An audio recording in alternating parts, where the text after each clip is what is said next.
노후를 가장 행복하게 사는 법은 따로 있더라. 50대 중반에 제가 한 가장 큰 결심이 있습니다. 바로 부정적인 사람들과의 관계를 정리한 것이죠. 여러분 주변에도 이런 사람들 있지 않나요? 나 이번에 새로운 취미 배워볼까 해 하면 그 나이에 무슨 이렇게 말하는 사람들 말이에요.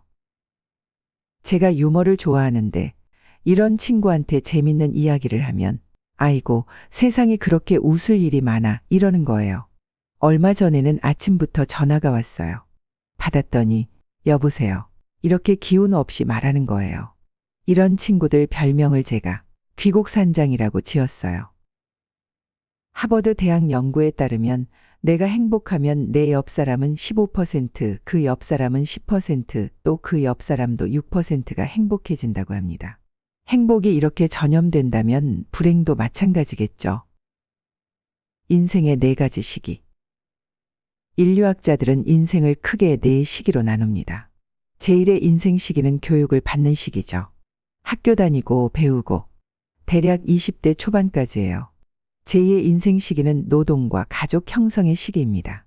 직장 생활하고 결혼하고 아이 키우고 보통 50대 후반이나 60대 초반까지 계속되죠. 그리고 제3의 인생 시기.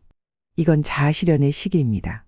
보통 마지막 자녀가 독립하거나 직장에서 은퇴한 이후부터 시작돼요. 요즘은 자녀들이 30대까지도 부모 집에 머무는 캥거루족이 많아서 시작점이 조금씩 달라지고 있어요. 마지막으로 제4의 인생 시기는 성찰과 의존의 시기입니다. 건강이 약해지고 타인의 도움이 필요해지는 때죠. 오늘 우리가 집중적으로 이야기할 건 바로 이 제3의 인생 시기입니다. 왜냐하면 이 시기를 어떻게 보내느냐에 따라 제4의 시기의 질이 결정되기 때문이에요. 건강 자본 만들기. 자, 제3의 인생을 잘 보내기 위한 첫 번째 키워드는 바로 건강입니다. 재미있는 이야기 하나 들려드릴게요. 어느 산골 마을에 기자가 취재를 갔습니다. 그 마을은 5년 동안 돌아가신 분이 한 명도 없다고 소문이 났거든요. 기자가 마을 어르신에게 물었어요. 어떻게 이 마을은 5년 동안 돌아가신 분이 한 명도 없습니까? 맞아요. 우리 마을은 5년 동안 죽은 사람이 한 명도 없어요. 그런데 마침 그때 상여가 나오고 있었어요. 아니, 어르신 방금 돌아가신 분이 없다고 하셨는데 저기 상여가 나가고 있잖아요. 아, 저건 의사 선생님이 굶어 죽어서 나가는 거예요. 충격적인 통계를 보여드릴게요. 한국인의 평균 수명은 83.5세인데 건강하게 사는 기간인 건강 수명은 고작 66.3세래요. 무려 17.2년을 아프면서 산다는 거죠. 인생의 5분의 1을 병마와 싸우며 보낸다는 겁니다. 65세 이후에 쓰는 의료비가 월 평균 41만 원이라고 해요. 직장 다닐 때는 큰 돈이 아닐 수 있지만 은퇴 후에는 큰 부담이 됩니다. 그래서 건강은 건강할 때 지켜야 한다는 것을 강조하고 싶습니다.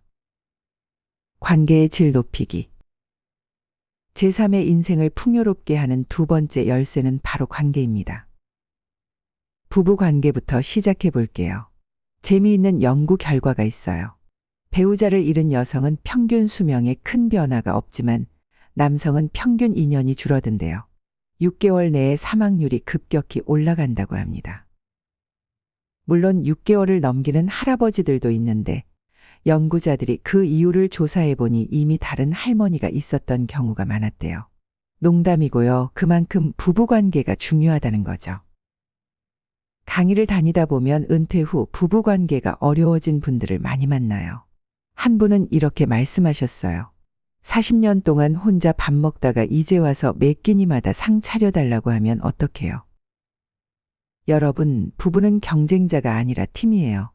자식은 떠나도 배우자는 끝까지 함께하는 동반자입니다. 유명한 말이 있죠. 남편을 어디 데리고 나가면 짐덩어리, 집에다 두고 다니면 고민덩어리, 남편을 또 내보내면 사고덩어리. 그런데 그 남편을 며느리한테 맡기면 구박덩어리랍니다. 그러니까 남편을 며느리한테도 맡기지 말고 자식들한테도 맡기지 말고 우리 부부가 함께 해로하면서 서로를 챙기는 게 제일 좋을 것 같습니다. 경제적 자유 확보하기. 자, 이제 세 번째로 중요한 것은 바로 돈입니다. 여러분, 나이가 들면 품위 유지비가 필요합니다. 단순히 생존을 위한 비용이 아니라 원하는 삶의 방식을 유지하기 위한 비용이죠. 제가 재미있는 이야기 하나 들려드릴게요. 음식점의 선생님, 목사님, 형사 이렇게 3명이 들어갔는데 누가 돈을 냈을까요? 주인이 냈답니다. 이건 무슨 뜻인지 아세요? 대우만 받고 돈은 잘 안 쓴다는 표현이에요. 나이 들어서도 경제적 자유가 있어야 선택의 자유가 생깁니다. 제가 아는 김 회장님은 이런 말씀을 하셨어요. 돈이 전부는 아니지만 돈이 없으면 아무것도 아니다. 현실적인 조언이라고 생각합니다. 은퇴한 분들의 공통된 소망을 아세요? 하루 4시간에서 6시간 일하고 월 150만 원 정도 벌었으면 좋겠다는 거예요. 단순히 돈을 벌기 위해서가 아니라 사회적으로 인정받고 자신의 가치를 확인하고 싶은 마음이 큽니다. 진정한 여가 발견하기. 4번째로 중요한 것은 여가입니다. 충격적인 통계를 하나 보여드릴게요. 80세까지 산다고 가정했을 때 여가로 보내는 시간이 전체 인생의 40%, 약 32년이나 된다고 합니다. 그런데 우리나라 60대 이상 중 42%가 여가 활동에 대해 한 번도 진지하게 생각해 본 적이 없다고 해요. 여가에도 등급이 있습니다. 소극적 여가와 적극적 여가가 있어요. 소극적 여가는 TV 보기처럼 수동적인 활동이에요. 물론 이것도 필요하죠. 하지만 이것만 한다면 시간이 지날수록 삶의 만족도가 떨어집니다. 반면 적극적 여가는 원예, 악기 연주, 봉사활동처럼 무언가를 배우고 성취감을 느끼는 활동이에요. 여가 유형도 다양하게 분류할 수 있어요. S형은 혼자 즐기는 여가를 말하는데 독서나 그림 그리기 같은 활동이 여기에 해당합니다. P형은 신체 활동 중심의 여가로 등산이나 수영처럼 몸을 움직이는 활동을 의미해요. G형은 여럿이 함께하는 여가로 합창단이나 동호회 활동이 대표적이죠. 마지막으로 M형은 정신적 활동 중심의 여가인데 명상이나 글쓰기 같은 활동이 이에 속합니다. 연구 결과에 따르면 나이가 들수록 사람들과 함께하는 여가 활동이 행복감을 더 높인다고 해요.